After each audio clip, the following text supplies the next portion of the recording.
আমার নবীকে ভালোবেসেছিলেন, প্যার করেছিলেন, ভালোবাসার মতন বেসেছিলেন, মোহাব্বত করেছিলেন, করার মতন করেছিলেন। এক তারিখে আল্লাহ নবী বললেন, ও বাবা আবু বকর, আমি রাসূলুল্লাহ মক্কা জমিনে আর বেশি দিন থাকবো না। আমি রাসূলুল্লাহর পিছনে বেঈমানের বাচ্চারা, ইহুদিরা এমন ভাবে অন্যায় অত্যাচার শুরু করে দিয়েছে। প্রায় 17টা গোত্র মিলে তারা পরিকল্পনা করেছে আমি রাসূলুল্লাহকে মেরে দেবে, আমি রাসূলুল্লাহকে কতল করে দেবে। ও বাবা আবু বকর, আমি রাসূলুল্লাহ মক্কাতে আর থাকবো না, আমি রাসূলুল্লাহ মদিনাতে চলে যাব। আমি রাসূলুল্লাহ যেদিন মদিনাতে চলে যাব, তুমি আমার সঙ্গী হবে, তুমি আমার সাথী হবে। বাবা আবু বকর, কথাটা মনে রেখে দিও, কথাটা যেন ভুলে যেও না।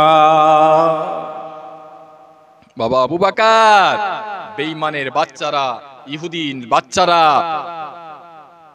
ইসলামের দুশমনেরা আমি রাসূলুল্লাহকে মারার পরিকল্পনা করছে।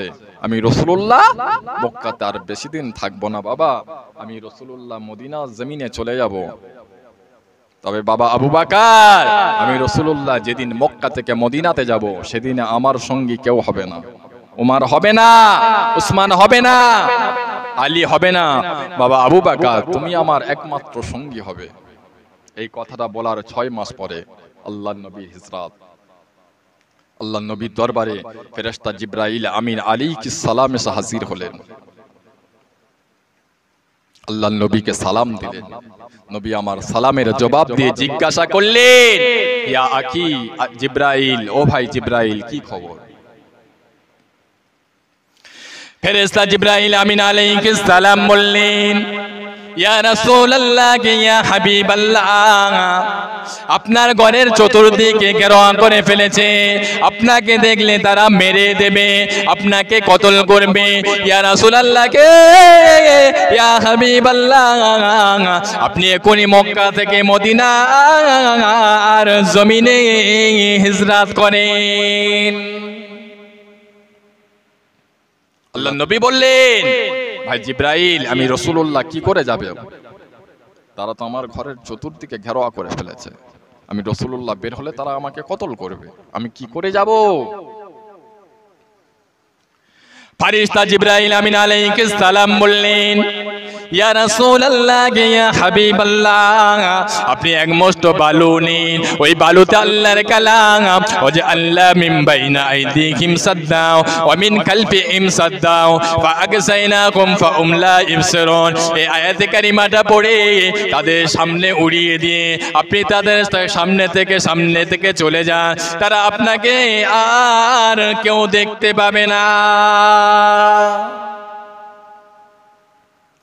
আল্লাহ নবী ফেরেশতা জিবরাইল আমিন আলাইহিস সালামের কথা অনুযায়ী এক মুষ্ট বালু নিলেন, বালুতে আল্লাহর কালাম, ও যে আল্লাহ মিন বাইনা আইদিহিম সাদ্দাও ওয়া মিন খালফিহিম সাদ্দাও ফাআগসাইনাকুম ফাহুম লা ইবসিরুন। এই আয়াতে কারিমাটা পড়ে তাদের সামনে উড়িয়ে দিয়ে আল্লাহ নবী কোটি কোটি কদমে আবু বকর সিদ্দিক রাদিয়াল্লাহু আনহুর ঘরের দরওয়াজায় যেই না একবার গিয়ে ঠোকা মারলেন, মারার সঙ্গে সঙ্গে আবু বকর সিদ্দিক ঘরের দরওয়াজাটা খুলে দিয়েছিলেন।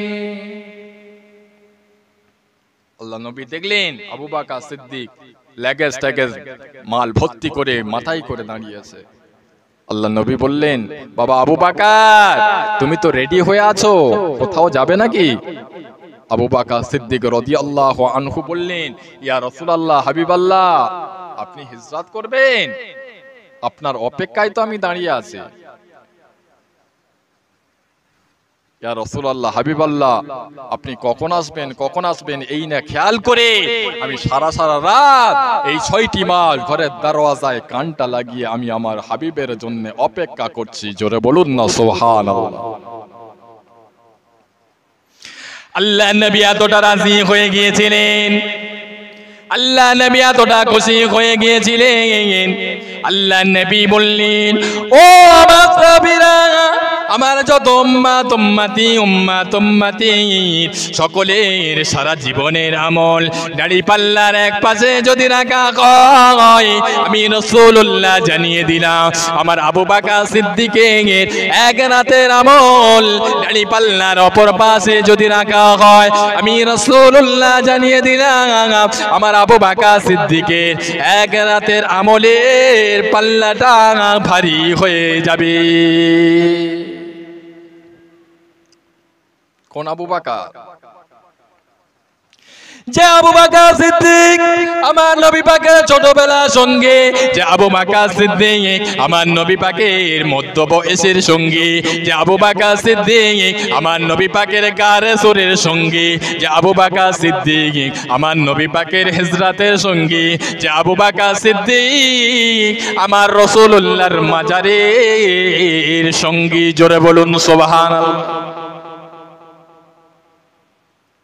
এক তারিখে আল্লাহ নবীর ওফাতের কিছুদিন আগে আবু বকর সিদ্দিককে কাছে ডেকে নিয়ে বলেছিলেন, ও বাবা আবু বকর, আমি রাসূলুল্লাহ যখন ইন্তেকাল করব, আমি রাসূলুল্লাহ যখন মারা যাব, আমি রাসূলুল্লাহর ওফাতের পরে, আমি রাসূলুল্লাহর ইন্তেকালের পরে, আমি রাসূলুল্লাহর মাজার মুকাদ্দাসটা যেখানে হবে, আমি রাসূলুল্লাহ চাই তোমারও মাজারটা যেন আমি রাসূলুল্লাহর মাজারের পাশেই দাফন হো।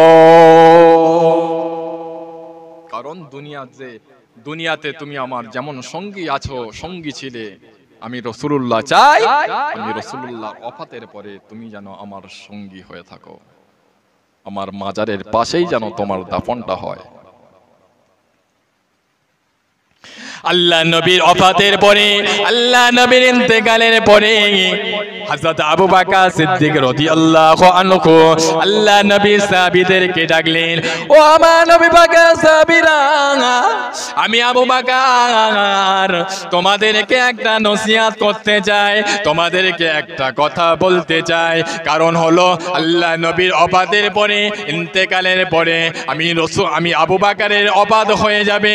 আমি আবু বকর যখন মারা যাব, আমি আবু বকরের লাশটাকে নিয়ে গোসল দিয়ে কাফন পরিয়ে জানাজার নামাজ পড়ে আমার লাশটাকে আল্লাহ রাসূলের মাজারের পাশে রেখে দিয়ে আল্লাহ নবীকে সালাম দিবে, আল্লাহ নবীকে সালাম দেবে, ইয়া রাসূলুল্লাহ কে, ইয়া হাবিবাল্লাহ, আপনার বন্ধু আবু বকর ইন্তেকাল করেছে, আপনার বন্ধুর লাশটাকে গোসল দিয়ে কাফন পরিয়ে জানাজার নামাজ পড়ে আপনার মাজারের পাশেই রেখে দিয়েছি। ইয়া রাসূলুল্লাহ কে, ইয়া হাবিবাল্লাহ, আপনি একবার ইজাজত দেন, অনুমতি দেন, পারমিশন দেন, তাহলে আপনার বন্ধু আবু বকরের লাশটাকে নিয়ে আপনার মাজারের পাশেই দাফনটা করে দিই। ও আমার নবী পাকের সাহাবীরা, আমার নবী পাকের কাছ থেকে ইজাজত নেবেন, অনুমতি নেবেন, পারমিশন নেবেন। আল্লাহ নবী যদি অনুমতি দেয়, ইজাজত দেয়, পারমিশন দেয়, তাহলে আমি আবু বকরের লাশটাকে নিয়ে আমার নবী পাকের মাজার মুকাদ্দাসের পাশেই দাফন করবে। যদি না আল্লাহ রসুলের মাজারের ভিতর থেকে আওয়াজ না আসে, তাহলে আমি আবু বকরের লাশটাকে নিয়ে অন্য কোনো জায়গাতে দাফন করবে। মনে করবেন আবু বকর সিদ্দিকের হায়াতে দুনিয়া জিন্দেগিতে আল্লাহ রসুল আবু বকরের উপর রাজি ছিল, খুশি ছিল। আবু বকর সিদ্দিকের ইন্তেকালের পরে আল্লাহ নবীর মাজারের ভিতর থেকে আওয়াজ যদি না আসে, জবাব যদি না আসে, মনে করবেন আবু বকরের উপরে আল্লাহ রসুল নারাজ হয়ে গিয়েছে। তাই তোমরা আবু বকরের লাশটাকে নিয়ে আমার নবী পাকের মাজার মুকাদ্দাসের পাশেই দাফন না করে তোমরা অন্য কোন জায়গাতে দাফন করে দেবে। আবু বকর সিদ্দিক রাদিয়াল্লাহু আনহু ইন্তেকাল হয়ে গেল।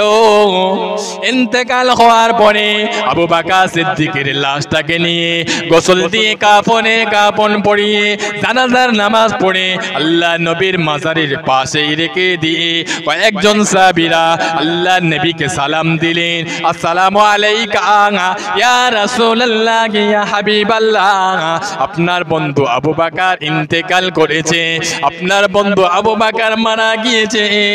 হুজুর আপনি আপনি একবার ইজাজত দেন, অনুমতি দেন, পারমিশন দেন, তাহলে আপনার আবু বকর সিদ্দিকের লাশটাকে আপনার মাজারের পাশে দাফনটা করে দিই। ইয়া রাসূলুল্লাহ, হাবিবাল্লাহ, আপনি একবার ইজাজত দেন, অনুমতি দেন, পারমিশন দেন। অনেকক্ষণ অতিবাহিত হয়ে গেল, আমার নবী পাকের মাজারের ভিতর থেকে কোনো জবাব আসে না। সাহাবীরা অত্যন্ত চিন্তিত হয়ে গেলেন, আমরা কি করব? কারণ হলো আবু বকর সিদ্দিক আমার নবী পাকের ছোটবেলার সঙ্গী, আবু বকর সিদ্দিক আমার নবী পাকের মধ্য বয়সের সঙ্গী, আবু বকর সিদ্দিক আমার নবী পাকের হিজরতের সঙ্গী। আবু বকর সিদ্দিকের লাশটাকে নিয়ে আমরা কোথায় দাফন করব, কি করব? আল্লাহ নবীর মাজারের ভিতর থেকে কোনো আওয়াজ আসছে না। সাহাবীরা অত্যন্ত চিন্তিত হয়ে গেলেন, অত্যন্ত পেরেশান হয়ে গেলেন। আবু বকর সিদ্দিকের লাশটাকে আমরা কোন জায়গায় দাফন করব? এমত অবস্থায় আল্লাহর নবীর মাজারের ভিতর থেকে আওয়াজ আসে, ও আমার সাহাবীরা, তোমরা চিন্তিত হয়ো না, তোমরা আর ঘেবড়ে যেও না। তোমরা কি ভুলে গিয়েছো আবু বকর যেমন আমি রাসূলুল্লাহর ছোটবেলার সঙ্গী, আবু বকর সিদ্দিক যেমন আমি রাসূলুল্লাহর মধ্য বয়সের সঙ্গী, আবু বকর সিদ্দিক যেমন আমি রাসূলুল্লাহ গারে সুরের সঙ্গী, আবু বকর সিদ্দিক যেমন আমি রাসূলুল্লাহর হিজরতের সঙ্গী। আর তোমরা অপেক্ষা না করে আজ থেকে আমার আবু বকরকে আমি রাসূলুল্লাহ আমার মাজারের পাশেই দাফনটা করে দিয়ে, আজ থেকে আমার আবু বকরকে আমি রাসূলুল্লাহ আমার কবরের সঙ্গী বানিয়ে দাও। আজ থেকে আমার আবু বকর আমি রাসূলুল্লাহর কবরের সঙ্গী হয়ে যাক। জোরে বলুন না সুবহানাল্লাহ। নবীকে ভালোবাসবেন, ভালোবাসার মতন ভালোবাসতে হবে। নবীকে মহব্বত করবেন, করার মতন করতে হবে। জান চলে যাবে, জীবন চলে যাবে, গর্দান জুদা হয়ে যাবে, তবু আল্লাহ আল্লাহ রাসূলকে ভোলা যাবে না। নবী পাকের সাহাবীরা তারা বিবি হারিয়েছিলেন, বাচ্চা হারিয়েছিলেন, ঘর বাড়ি ছেড়ে দিয়েছিলেন, জানগুলোকে আল্লাহর রাস্তায় কুরবানি করেছিলেন, তথাপিও তারা আল্লাহ আল্লাহর রাসূলকে ভুলে যাননি। তারা আমার নবীকে মহব্বত করেছিলেন, করার মতন করেছিলেন।